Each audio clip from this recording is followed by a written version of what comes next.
안녕하십니까, 주돌입니다. 5월 12일. 이 또 날짜 수정을 안 했네요. 5월 12일 방송 시작하겠습니다.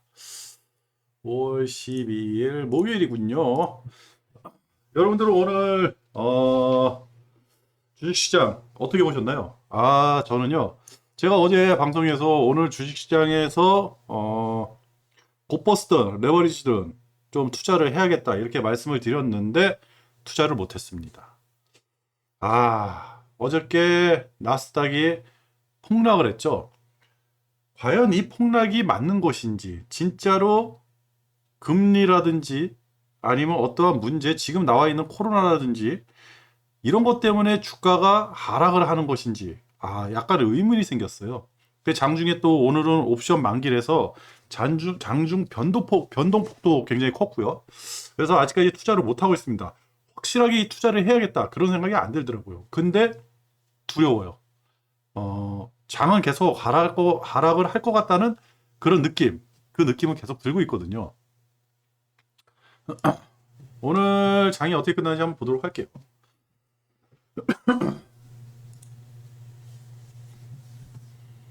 음, 여기 이제 저는 코스피 50을 기준으로 해가지고 투자를 하잖아요. 여기 이제 굉장히 길게 본 거예요. 3월 달, 11월 달, 그죠? 11월 달, 2020년, 요게 대략 7월부터 11월까지, 그죠? 11월 폭등하기 이전의 횡보장세. 요때 요 두 개 라인을 걸쳤습니다. 라인을 쭉 걸쳤거든요. 그게 이제 그 첫 번째 라인은 여기 보이시나요? 두 번째 라인은 여기. 이건 좀 확대를 해볼게요. 제가 좀 확대를 했거든요. 이렇게 확대를 했습니다. 어, 그 라인이 너무 확대를 했나요? 사라져 버렸네. 요 밑에 와 있는데, 그죠? 여기 와 있는데, 그죠? 오늘 하락한 걸 보고 라인을 급히 그려봤어요. 굉장히 급히 그려봤는데, 아직까지도 좀 의문이 드는 게 뭐냐면, 뉴스라든지 이런 걸 떠나가지고, 과연 2550포인트 이 상태에서도 하락을 한다? 그죠? 하락할 만큼 하지 않았을까? 근데 만약에 월봉이라든지 주봉 같은 거 보면 2400포인트까지는 열어놔야 된다. 요런 또 어떠한 시그널인지 뉘앙스가 풍기고 있어요. 월봉이죠. 잠깐만요. 일봉, 주봉이 사라지고 월봉이네요. 그죠? 월봉. 그 2400포인트까지는 열어놔야 되지 않을까라는 생각이 드는데, 잘 모르겠어요. 그래가지고 오늘, 곧버스에다가 투자를 하려고 했다가, 좀 접었습니다. 지금은 아닌 것 같다. 뭔가 있는 것 같다. 왜 이렇게 마음이 찜찜하지? 5월 들어가지고요. 투자를 제대로 못해가지고 수익이 거진 없어요. 수익이 거진 없는데, 제 생각에는 5월 달은 그냥 흐지부지 지나가는 달이 되지 않을까. 그렇게 생각을 합니다. 그리고 오늘, 어, 오늘 사실 우리 장 같은 건 폭락이 아니잖아요. 스물스물 흘러내렸는데, 제 주위에 있는 사람들 보니까 굉장히 패닉이 심하더라고요. 이상하게. 심리가 위축돼 있다. 그걸 많이 느꼈습니다. 그리고 월봉인데, 월봉 같은 경우는, 이게 라인이 좀 잘못 썼네요. 이 라인이, 이 라인을, 이 라인을 세웠어야 되는데, 그죠? 요건 아닙니다, 지금. 요 라인을 세웠어야 되는데, 요 라인을. 그렇다 그러면 아직도 하락세가 좀 있다. 저는 이 라인인 줄 알고, 하락세가 좀 멈춰지지 않을까라고 생각을 했는데, 그게 아니었네요. 그죠? 그리고 뉴스도 과히 그렇게 좋은 뉴스들이 안 나오더라고요. 그리고 이거는 나스닥이거든요. 나스닥도 길게 한번 봤습니다. 길게. 과거에 2000년 8월부터 11월 폭등하기 이전 그 라인까지 왔거든요. 여기. 그죠? 보이시나요? 어, 여기까지 왔거든요. 요 라인까지요. 이렇게 좀 확대를 하면 요 라인까지 여기 딱 걸려 있죠. 그죠? 요 폭등하기 이전의 횡보 구간하고 지금의 횡보 구간하고 딱 만나고 있어요. 요거를 그죠? 조금 확대를 했거든요. 음, 이렇게 여기 횡보하고 요걸 이탈을 해가지고 폭등, 그죠? 폭등. 근데 지금 요 횡보하던 구간까지 와 있다.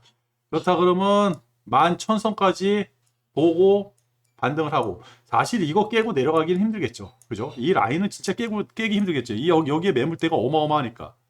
이 매물대가 무너진다 그러면 다시는 이 매물대를 만약 뚫고 내려간다 그러면요. 다시 뚫고 올라오지 못할 그 매물대가 돼버릴 것 같아요. 그래서 여기서 좀 횡보를 하지 않을까. 그리고 횡보를 하기를 바랍니다. 너무 많이 올라갔다가 너무 많이 빠졌어요, 지금. 생각보다 과하게 빠졌다. 근데 다른 데서는요. 그나마 나스닥이 좀 많이 조정을 받고 S&P 500이나 다우가 조정을 덜 받았다고 그러거든요. 근데 제가 보기에는요. S&P 500도 조정을 굉장히 심하게 받고 있어요, 지금. 월봉입니다. 아, 주봉. 주봉도 안 좋죠. 그 횡보 구간에 들어와 있죠. 그죠? 월봉도 그죠. 그때 매물대, 횡보 구간, 매물대 들어와 있다. 일봉, 주봉, 월봉이 나스닥은 지금 다 위아래로 꽉 막혀 있는 그런 모양새다. 근데 S&P 500도 한번 볼게요. S&P 500도 과히 좋지 않아요. 그죠? 과거의 횡보 구간. 여기가 좀 횡보 구간이 될까요? 이렇게 하면 여기가 그죠? 그 다음에 횡보 구간이 여기 그죠? 그렇다 그러면 지금 그 위에 라인을 뚫고 내려와 가지고 이 라인까지 와버린 거예요. 잘못하면 S&P하고 나스닥하고 같이 옆으로 기게 생긴 거예요. 과히 안 좋다. 이거를 누가 이거를 좋다고 판단을 해야 되나요? 그죠? 제가 보기에는 굉장히 안 좋다. 차트만 봤을 때입니다. 주봉 과거의 횡단보도 굉장히 낮죠? 이거는 뭐 3,200까지 떨어지네. 3,500을 뚫고 내려가야 되는 거예요? 굉장히 많이 나왔다. 월봉도 한번 볼게요. 그죠? 그리고 제가 이제 그 차트만 봐서는 사실 우리는 지금 같은 경우는 내일을 예측을 해가지고 앞으로 장이 좋아질 것이다. 앞으로 장이 안 좋아질 것이다. 예측을 해가지고 투자를 하는 게 그게 사실 뭐 어떻게 보면 정석이죠. 뉴스라든지 아니면 지표라든지 이런 거를 종합을 해가지고 미래를 예측해가지고 투자하는 게 맞는데 근데 지금 상황에서는 고버스를 투자하는 게 맞아요. 뉴스라든지 지표라든지 다 고버스를 투자하는 게 맞는데 과연 고버스에 투자할 용기가 있으십니까? 사자의 심장을 가지고 계신가요? 저는 없어요. 너무 소심해요. 지금 같은 경우는요, 기다려야 돼요. 저는 반등이라고 나온다 그러면 몰라도 지금 상태에서 고버스에 투자한다? 너무 버티기 힘들 것 같아요. 여러분들은 어떻습니까? 오늘요, 환율이 1290원, 1290원을 찍었어요. 이것만큼은 그러면 안 된다 얘기를 했는데 1290원 그렇게 얘기했는데 1240원까지 좀 빠져달라고 그죠? 1240원까지 좀 빠져달라고 그랬는데 계속 하늘 높은 줄 모르고 올라갑니다. 환율이 올라간다. 오늘 옵션 만기일이고 그랬는데 장이 시작을 하고 나서 스물스물 올라와가지고 보합선까지 올라왔죠. 근데 환율은 계속 올라가는 거예요. 그래서 제가 거기에 고버스를 한번 때렸습니다. 고버스를 한번 딱 때리고 점심 먹고 왔는데 쭉 빠져 있더라고요. 빠져 있는 게 아니라 이때부터 쭉쭉쭉 빠져 내려가더라고요. 쭉쭉쭉 빠져 내려가더라고요. 근데 내일까지 하기는 애매한 거예요. 사실 오늘 아침에 좀 투자하기가 애매했었거든요. 그래서 그냥 단타로 끝내고 정리하고 나왔는데 환율은 꿈쩍 안 하더라. 오늘 장이 올라가는데 장중에 그 보합선까지 마이너스 1%에서 보합선까지 끌어올리는데 과히 좋은 장이 아니었다. 왜? 환율은 꿈쩍도 안 했다. 얘가 거꾸로 내려가는 거 확인하고 투자를 해도 늦지 않는다. 그렇기 때문에 지금은 고버스다. 근데 고버스에 투자하고 싶지는 않다. 저 개인적인 생각입니다. 그리고 달러 지수도 계속 올라가죠. 어마어마하게 올라갑니다, 지금. 이게 상승 추세를 타가지고 올라갈지 한번 지켜봐야 되는 거고. 그죠? 위안화도. 위안화. 끊임없이 올라가네요. 이거 뭐죠? 끊임없이 올라가죠. 어느 선에서는 걸려가지고 좀 떨어졌으면 하는데 너무 많이 올라간다. 그죠?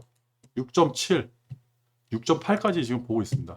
그리고 10년물 국채가 어제 요게 좀 많이 올라갔는데 오늘 딱 많이 빠졌어요. 아까 전에 장중에는 2.9를 보고 있었거든요. 3.0에서 좀 빠져가지고 2.9. 요것만 봐서는 10년물 국채가 조금씩 빠지네. 오늘 나스닥이 좀 괜찮지 않을까라고 해가지고 올라갔던 것 같아요. 근데 의미 없다. 왜? 2.8이나 3.0이나 지금도 높다. 그죠? 대략 2.4에서 2.6 여기까지는 와야 되지 않을까. 아니면 2.0 이때까지 와야 되지 않을까. 요게 평균적으로 어느 정도 안정권이 되는 그 라인이 있을 거예요. 그 라인이 어딘지는 솔직히 잘 모르겠습니다. 근데 그때까지는 기다려야 된다. 요것만 봐서 투자하면 안 된다. 투자할 때는 환율을 좀 같이 보고 투자를 해야 돼요. 환율 다 안 좋죠? 안 좋다. 국채금리 조금 빠졌다. 코스피 작살났다. 중국도 작살났다. 그리고 대만 뭐 다 작살났다. 원재재 가격이 쭉쭉쭉 밑으로 빠진다. 이번에는요. WTI 요거 100 오면 한번 투자를 해야 된다. 누누이 말씀드려가지고 몇 번 왔다 갔다 해가지고 좀 재미를 봤는데 이제는 100이 와도 사면 안 됩니다. 왜? 수요, 공급 있잖아요. 수요가 올라가면 유가는 올라간다. 땡큐. 수요가 위축되면 유가는 떨어진다. 그러면 지금은요. 공급은 그대로인데 수요가 위축되는 거 아닌가. 그죠? 지금 그런 뉴스가 있거든요. 생필품을 사는 물가가 너무 비싸가지고 이제는 진짜 힘들어지는 시기다. 그러니까 내가 어떤 소비재라든지 아니면 뭐 자동차라든지 뭐 이런 거 가격이 올라가가지고 인플레이션이 생기는 게 아니라 내가 필요한 생필품, 먹는 거, 입는 거, 자는 거, 이 물가가 올라가는 것 때문에 생활이 점점 더 힘들어지는 시기가 온다. 이게 어디서 왔냐? 미국이 그렇다는 거예요, 지금. 그 뉴스를 듣고 약간 등골이 서늘해졌습니다. 엔화는 조금 조정받아서 좀 떨어졌네요. 그죠?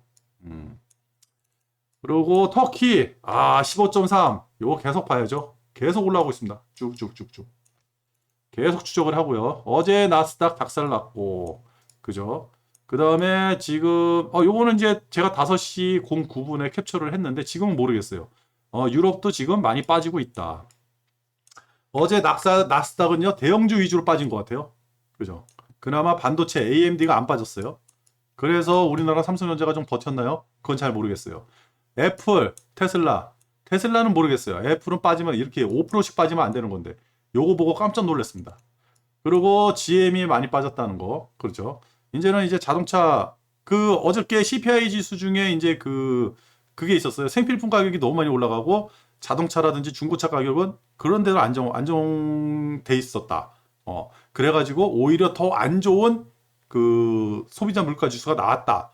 이렇게 해가지고 주가가 빠졌다. 뭐 이런 뇌피셜을 피는 사람도 있더라고요. 그러니까 GM 같은 경우는 지금 자동차 회사들이 반도체 때문에 자동차를 많이 생산을 못 하고 있잖아요. 게다가 반도체가 적으니까 싼 차, 소형차보다는 크고 대형차, 비싼 차 이런 걸 위주로 만들었거든요. 이제부터는 그런 차들이 되려 안 팔리지 않을까.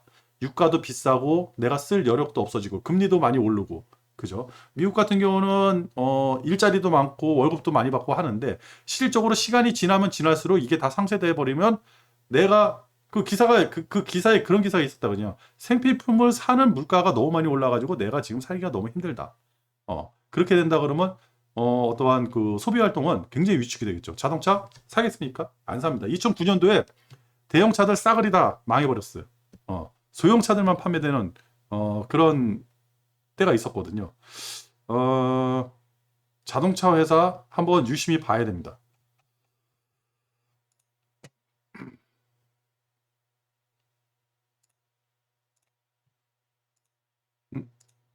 이게 사라져야 되는데 이렇게 해가지고 한번 뉴스를 한번 추적해 볼게요. 뉴스를 한번 추적해 보도록 하겠습니다. 상해에서요 코로나19 신규 확진자가 1000명대 나왔다는 기사. 근데 못 믿는다. 그죠? 1000명대가 나왔다 그러는데 못 믿는다. 이 중국 지금 코로나는요 중국이 가장 중요하잖아요. 그죠? 다른 데 코로나 확진자가 나왔다 이제 중요하지 않아요. 그리고 전 세계가 이제 다 마스크를 벗자 이런 움직임이에요. 아주 좋아요. 중국만이에요. 그리고 중국 코로나 때문에 중국이 폐쇄를 시켜버렸어요. 그죠? 도시를 막 폐쇄를 시켜버리니까 특히 상해 물동량이 완전 마비가 되다시피 해가지고 중국에서 만들어서 물건이 나오지도 않고 또 중국으로 원자재가 들어가지도 않고 난립니다. 그것 때문에 인플레이션은 심화되고 전 세계 물동량이 장난 아니게 심각해졌다. 중국이 지금 그 원인이다. 근데 중국의 그 원인은 코로나. 그죠? 근데 중국이 이런 얘기를 했었죠. 베이징 초중고 무기한 수업을 연기한다. 아, 굉장히 안 좋죠. 그리고 9월 항저우 아시아 게임을 연기한다. 6월에 있는 대입 시험도 7월을 연기한다. 이거는 뭐 상이겠죠. 9월에 있는 항저우 아시안 게임을 연기한다는 거는 여름이 지나도 이거는 어떻게 될지 모른다. 그러니까 코로나가 안정화가 되지 않을 수도 있다. 왜? 10월 달에 10월 달에 시진핑 3기 연임에 대한 전당대회를 하거든요. 어? 그거를 대비해 가지고 아시안 게임도 중요하지 않다. 지금 우리 시황제를 만들어야 되는데 그때까지 코로나를 어떻게 잡아야 된다. 그렇다 그러면 지금 섣불리 무슨 뭐 봉쇄를 없앤다든지 이러지는 않을 것 같아요. 그러니까 이런 뉴스는 별로 안 좋은 뉴스다.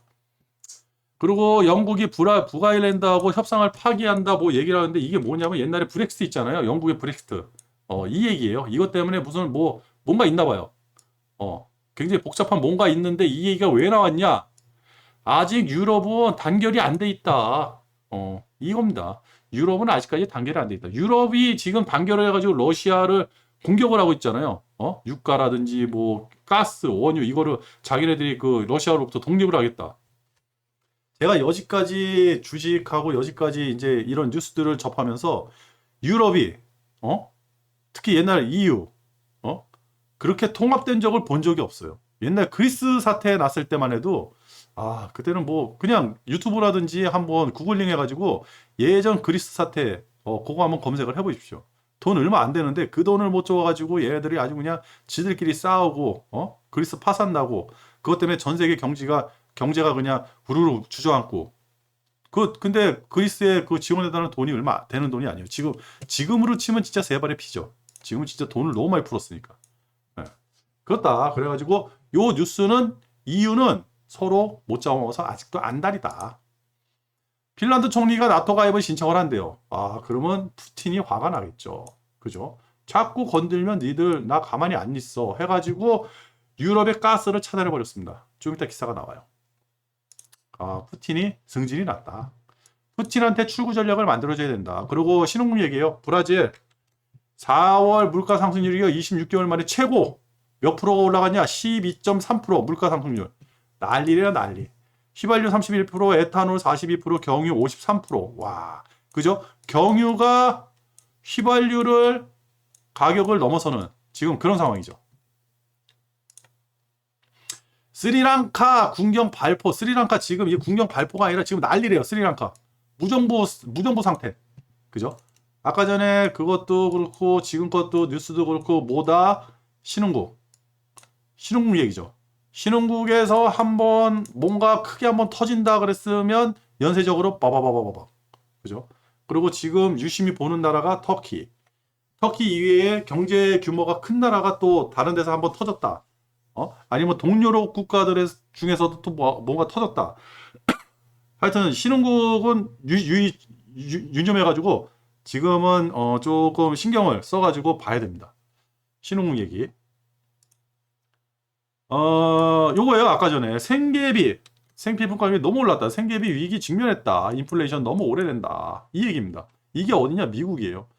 CPI 지수가 전년보다 8.3%. 근데 근원 CPI가 있죠? 근원 CPI가 6.2%. 요거요. 근원 CPI가 굉장히 높은 거예요. 3월 달에 8.3%, 그 다음에 6.2%. 근데 이게 8.3%라 그래서 8.3%가 올라간 게 아닐 거예요. 제가 알고 있기로 이게 1년치를 이제 그 계산을 해가지고 나온 거기 때문에 그 정도로 높지는 않은데 그래도 높다. 그죠? 1년에 2%만 올라가도 장난이 아닌데 뭐 한 달에 2%씩 올라간다 그러면 굉장히 센 거죠. 2%더 올라갔어요, 지금. 그죠? 그렇겠죠. 그랬다. 그래가지고 그렇게 되면 어떻게 되느냐? 이렇게 그러면 임금 상승률이 무색하게 되는 거죠. 그죠? 뭐 매달 2%씩 올라간다. 그러면 1년이면 22%가 올라가는데 난 월급 10%밖에 안 올라갔어. 그러면 마이너스 10%가 되잖아요. 그죠? 쓸 돈이 10%가 사라지는 거 아닙니까? 그죠? 그렇게 된다. 제 말이 맞는지 틀린지는 잘 모르겠어요. 하여튼 저는 그렇게 알고 있다. 이란. 이란이 EU 사무차장 뭐 유럽인을 억류했다. 옛날에 써먹던 수법 또 써먹는다. 이란이. 뭐 때문에? 뭔가 불만이 있다. 이게 무엇입니까? 잠깐만. 이란 기름이 사라졌네요. 왜 기름을 지워버렸을까요? 아따, 기름이 사라졌네. 어허. 기름이 사라졌네. 하여튼, 그래가지고, 이란에서 지금 기름을 좀 짜내야 되는데, 못 짜내고 있어요. 그래가지고, 이란하고 지금 미국하고 협상 중인데, 그 주위의 국가들은 도와주지도 않고, 그 상태에서 이란은 지금 유럽기까지 사람 억류하고, 처음에 이란하고 베네수엘라하고, 이제 그, 미국이 기름 좀 팔라고 해가지고 제재를 없애줄 테니까 그죠. 베네수엘라는 땡큐 그래가지고 기름을 막 퍼주고 막 그랬어요. 이란도 이제 호시절이 왔나 보다. 다시 핵 협상하고 우리 기름 팔고 그러면 좋아질 거야. 그러면서 그때 억류돼 있던 영국 사람들을 풀어주고 그랬거든요. 근데 다시 잡아놓네요. 힘들어졌다. 기름값은 좀 힘들어질 거 아닌가. 그래 이렇게 힘들어지면 러시아 제재를 더 세게 가하기가 좀 힘들겠죠. 그리고 유엔 알자지라 있던 여기자가 총격으로 사망했다. 그죠? 중동 문제죠, 중동. 요것만 기억하시면 돼요. 다른 거 다 필요 없어요. 그냥 알자지라. 그리고 무장 세력, 이 이집트군 5명 사망, 시나이 반도 뭐 있죠. 근데 이게 오늘 요런 기사가 갑자기 튀어나오는 거예요. 갑자기. 근데 이게 오늘 당장 이런 일이 있었던 건 아니잖아요. 과거에도 이런 일이 있었죠. 근데 웃긴 게 이런 기사가 나오는데 무슨 기사가 뭐냐? 우크라이나 기사가 없어. 우크라이나 기사가 없는 거예요. 우크라이나 전쟁에 대한 기사가 안 나오는 거예요. 야게. 예전보다. 나오긴 나오죠. 근데 야게. 10개 나왔다 그러면 지금 1개. 슬금슬금 우크라이나 전쟁을 다른 쪽으로 돌리고 있는 거 아닌가. 그죠? 이런 느낌을 받는 거예요. 왜? 푸틴한테 출구 전략을 짜주고 싶어가지고. 명분을 세워주고 싶어가지고. 그죠? 그러려고 그러면 세인의 관심을 우크라이나에서 빼내야 되겠죠. 왜 그러냐면 우크라이나 지금 이 하도 선동적인 그 언론들이 선동적인 그 방송들을 많이 내보내가지고요. 그래가지고 지금 문제가 뭐냐? 푸틴, 러시아 나쁜 놈, 우크라이나, 미국, EU 착한 놈 이렇게 돼버린 거예요. 우리 입장에서는. 그러니까 부담스러운 거지. 그래가지고 다른 전쟁을 여기다가 슬쩍슬쩍 껴내가지고 세인의 관심사를 다른 데로 돌리고 있다. 저는 그렇게 생각합니다. 그래서 우크라이나 전쟁에 대해서 그렇게 방송을 많이 하지 않을 거예요, 앞으로. 그리고 만약에 잘 돼가지고 무슨 협상이라든지, 아니면 그 뭐 휴전이라든지 무슨 얘기가 나온다 그러면 아주 그냥 대서특필을 하지 않을까. 그렇게 생각을 합니다. 그리고, 한국산 코인, 루나, 테라, 이게 뭐 폭락해가지고 난리가 났다 그러는데, 모르겠어요, 이게. 스테이블 코인이라고 그러는데 스테이블 코인이 뭔가요? 모르겠어요. 하여튼 이 기사를 왜 넣냐면 이거는 난 잘 몰라요. 코인에 대해서는 잘 모르는데 이게 뭐냐? 심리 위축인 거예요. 우리가 경제 있잖아요, 경제. 경제는 심리가 70%. 그죠? 특히 주식에서 심리는요, 개인의 심리는 이거 무시 못 하거든요. 뭐 부동산도 그러잖아요. 누가 집을 사가지고 집값이 올랐어. 아, 배 아파. 나도 집을 사야지. 이게 부동산이고. 누가 주식을 샀어. 돈을 벌었대. 막 술 사줘. 땡큐야. 나도 사야지. 사람들 다 몰려들어요. 할머니, 할아버지. 그죠? 이게 심리거든요. 심리가 위축되고 있다. 코인에서. 근데 비트코인이라든지 아니면 주가라든지 같이 연동돼가지고 같이 움직이는 경향이 보이잖아요, 지금. 그러면 어느 한쪽이 무너졌다 그러면 같이 무너질 수가 있다. 심리는 엄청나게 위축돼 있다. 그거를 보여준다. 그리고 EU는 마스크를 벗는다. 비행기에서. 그리고 스리랑카 7년 만기 국채 무정부 상태다. 7년 만기 국채가 단돈 37센트. 스리랑카 난리 났다. 신흥국 난리 났다. 그리고 가스관을 잠갔다. 독일이 폴란드 가스 공연사 어쩌고저쩌고 하는데 뭐 이제 독일을 미워했던 그런 국가들에 관계된 회사들을 31개 회사죠. 31개 회사를 무역 제재를 해버렸어요. 근데 러시아는요, 유럽 가스의 3분의 1 이상을 공급을 하고 있었대요. 푸틴이 드디어 가스를 무기로 사용한다. 아하. 그죠? 유럽 가스 공급 차단, 31개 에너지 기업 제재. 요게 단기적으로는 어떠한 그 피해는 없을 거예요. 이 가스관이 생각보다 이렇게 그물망처럼 여러 군데로 이렇게 잘 뻗쳐 있어가지고 이리 돌리고 저리 돌리고 하면서 가스는 공급이 되는데 문제가 뭐냐? 시간이 지나면 힘들어진다는 거죠. 지금 잠깐 눈 가리고 아웅식으로 뭔가를 이렇게 할 수는 있지만 이게 시간이 지나면서 체계적으로 어떠한 체계가 무너진다 그러면요. 그런 변칙은요. 사용할 수가 없는 거죠. 그죠? 그러니까 시간을 이제는 러시아가 준 거죠. 어떠한 이게 심각해져 가지고 가스가 끊어지기 전까지 니네들이 알아서 해. 뭔가를 해. 나는 뭘 해야 될지 모르겠어. 내 마음 너가 몰라? 뭐 이런 거죠. 내가 원하는 거를 니네들이 해주길 바래. 감히 나한테 덤벼? 이런 거죠. 그리고 이거는 우리나라 얘기인데요. 나토를 왜 가나요? 6월에 나토에서 한일 정상이 첫 대면을 한다 그러는데 우리나라 윤석열 대통령이 나토를 왜 가나요? 근데 나토에서 올해 나토 회의 때 한국, 일본, 호주, 뉴질랜드를 4개국을 초청하기로 했대요. 왜?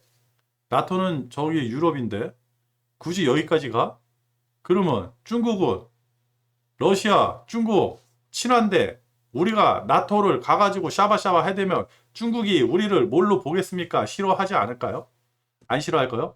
중국이 대인배가 아니더라고요. 중국 애들이 큰 대륙에 어쩌고저쩌고 하는데 이 속마음은 진짜 아이씨 하여튼 이 소갈딱지가 진짜 뭐 같아요.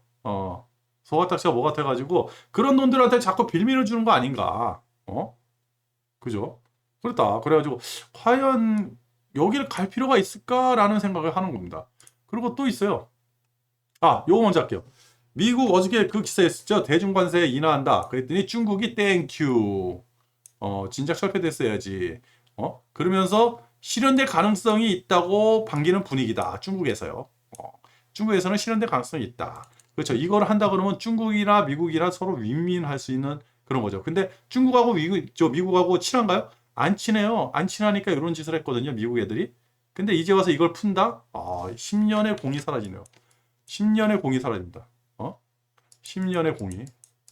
이때까지 힘들게 했던 공이 싹 사라지면 이걸 다시 나중에는 어떻게 만들어야 되는데 그때는 더 심해지지 않을까. 하여튼 단기적으로는 호재인데 주가에 반영이 되려나 모르겠습니다.